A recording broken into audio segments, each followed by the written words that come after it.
We have the latest developments tonight in the Pinyon Pines triple murder cold case. The two suspects making their first court appearance. KMIR News at 11 starts now. And thanks for joining us here at 11 and streaming live on KMIR.com. I'm Elizabeth Bobian. Gino Lamont has the night off.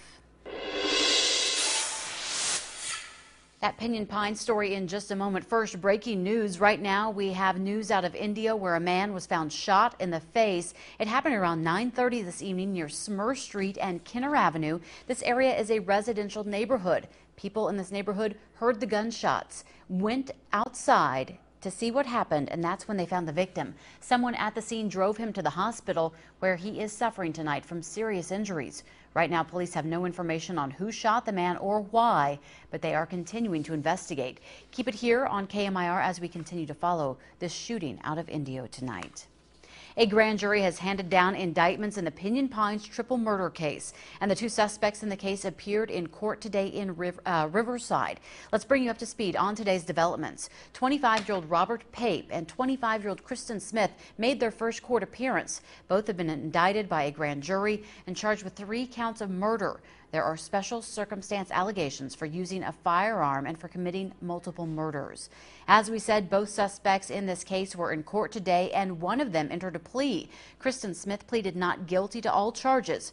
Robert Pape did not enter a plea. He was represented by a public defender, but asked that his arraignment be postponed so he can hire a private attorney. Both are being held tonight in Riverside. If convicted, Pape could face the death penalty. However, Smith will not face the death penalty because he was only 17 at the time of the murders. In fact, they are removing Smith from the grand jury indictment and filing a criminal complaint so they can charge him as an adult. Here's what District Attorney spokesman John Hall had to say. Well, anytime we file any charges in a case, it's because we believe that we can prove that case beyond a reasonable doubt to a jury of 12 people. And the same thing here with the grand jury indictment. The grand jury is only going to indict when they believe that they have enough evidence to hand down an indictment on someone. So at this point, based on what we've charged, the evidence that we have in this case, we believe we have enough to file these charges in this case. The grand jury heard about 30 witnesses over a 5-day period. Now, this case has taken a lot of time, being that it happened in 2006. The DA's office first received the case for review from the Sheriff's Department in April of 2013. At that time, it was decided that the case needed further investigation. It was then returned to the DA in December of this last year. It's taken a long time to get to this point, unfortunately, and we're hopeful that the fact that we've now at a point where arrests have been made and charges have been filed, hope that brings some solace and some relief to the family, however it may help them get through this further, we hope. It's been a difficult trying investigation, obviously, as you can tell by the length of time that's taken. As far as what was or wasn't done from the time of the crime up until the point that it was presented to us for potential filing, I'd have to refer you back to the Sheriff's Department on any of that specifics. The Sheriff's Department has no comment on the case. Kristen Smith's lawyer, Jim Chickley, says his client is innocent and he is already working to clear his name. He came to KMIR for an interview. Here's what he had to say. Very surprised. I mean, he understood the process and he understood the possibilities with the indictment, but understanding the facts as I know them, and I've been involved with the case for 7 years now, it was surprising that they even indicted him in the first instance. You know, he knew Robert. His relationship with Becky was, as I understand it, loose, a friendship.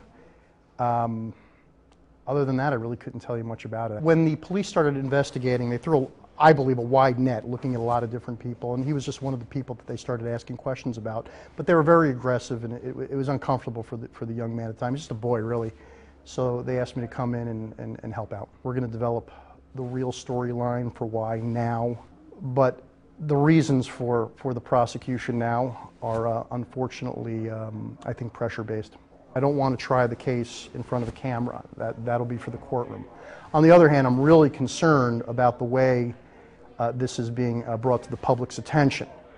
And I think the public needs to know a little bit more about Kristen Smith, and they need to know that he did not commit this crime. I really do believe in his innocence, and it's going to come out, and there's only one way this case is going to end up. That's a not guilty verdict. The story is now developing quickly. It's been a day since KMIR first broke the story that Smith and Pape were arrested. We've been out gathering reactions to the arrests, now nearly 8 years after the date of those murders. We were in Sultan City today, where Robert Pape was arrested yesterday by Riverside County Sheriff's deputies. Several residents in the area we spoke with said they were shocked to find out that a suspect in a triple murder case was arrested in their neighborhood. Pape worked at DCS Air Conditioning in Thousand Palms, according to an investigator. We reached out to the company several times today, but they had no comment. At this time, it's unclear if Pape was on a service call in the neighborhood when he was arrested. One of the neighbors said he witnessed the sheriff's activity yesterday. I was out washing my car, and down the street there was a sheriff with 3 other vehicles parked over there. So there was a little bit of commotion going on. That was about it. It lasted probably about 45 minutes. The other suspect in the Pinyon Pines murders, Kristen Smith, was arrested at Palm Springs International Airport yesterday afternoon. On Monday, an attorney for a material witness in this case leaked an affidavit in the case detailing the suspects' names, the details of the murders, and a motive. We did not make this information public because it could have jeopardized the grand jury and arrests. Tonight, with suspects charged, we are revealing what that document says. This affidavit details the state's case against Robert Pape and Christian Smith and alleges their roles in the Pinyon Pines slayings. It states on the night of September 17, 2006, a fire was reported at this house in the small rural community of Pinyon Pines and the mountains above Palm Desert. Becky Friedley's body was found burning in a wheelbarrow in the yard and the Friedley house completely ablaze. After the fire was put out, Becky's mom, Vicky, was found dead inside with her boyfriend, John Hayward. Vicky died from a gunshot wound to the head, possibly from a Glock handgun. John was shot in the chest with a 12-gauge shotgun. This document also alleges Becky's best friend, Javier Garcia, called her on that night at 6:40. She told him Robert and Christian were coming over because they were going hiking between 6:30 and 7. It also states in an interview with detectives, Pape said he had dated Becky for 15 months, but claimed they broke up in January 2006 because she cheated on him. He claimed they had only sporadic contact since then. The day after the murders, this document states Javier Garcia spoke to Pape, who said he and Christian decided not to go hiking with Becky the night of the murders. Pape allegedly told investigators he and Christian were alone the entire night. But cell phone activity places Robert and Christian in the proximity of the Friedley home before and after the crimes. At the scene of the crime, near where Becky's body was found, was a business card that had Christian Smith's DNA. The chance that such a DNA match could happen at random is 1 in 320,000. Their phones were both turned off from 7 p.m. till 11 p.m. A, quote, unprecedented anomaly in their cellular activity records. A year later, on October 2nd, 2007, a search of Pape's house found a 12-gauge shotgun and a holster for a Glock handgun. A search of Smith's house found 2 12-gauge shotguns. We are still investigating how that attorney, Eduardo Roy, this man who represents Javier Garcia Jr., got a hold of that document. The DA's office tells us they did not give Roy the affidavit, and it is not their practice to provide legal documents in an ongoing criminal investigation to criminal defense attorneys. This man here is Garcia's father, a senior investigator in the DA's office, and his mom, Bonnie Garcia, is running for state senate. The murder of Vicky Friedley, her boyfriend John Hayward, and Friedley's 18-year-old daughter Becky have affected the lives of many people. Vicky Friedley had 3 other daughters besides Becky. All have reached out to me and say that their lives have never been the same since the murders. Becky Friedley's father says that there isn't a day that goes by that he doesn't think of her. And John Hayward, this man, was the father of 2 girls and a boy who say they miss him terribly. Becky's older sister, Tanya, says, quote, getting confirmation of these arrests was truly a defining moment. There is no act that can bring my family back or reason to justify what they did, only solace in knowing that they are behind bars. I can only hope that they are held accountable for their actions and involvement in the murder of my family, and that any other participant in this gets like treatment. While we continue to believe that the evidence in this case proves the actions of Pape and Smith, the fact remains that the lives of numerous people have been changed forever.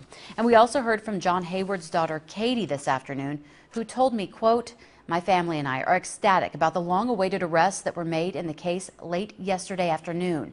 This is just the beginning of a long journey for everyone involved, but I believe that a trial will bring truth and answers to the questions that we've been wanting for 7.5 years. I cannot wait for the end of this all and will not give up until justice is served for my dad, Becky, and Vicky. As this Pinyon Pines murder case now moves into the courtroom, be sure to stay with KMIR News. We broke the story on yesterday's arrest, and we are staying on top of the case until its completion. Stay with KMIR News for full and complete coverage as a new chapter begins in the Pinyon Pines murder case.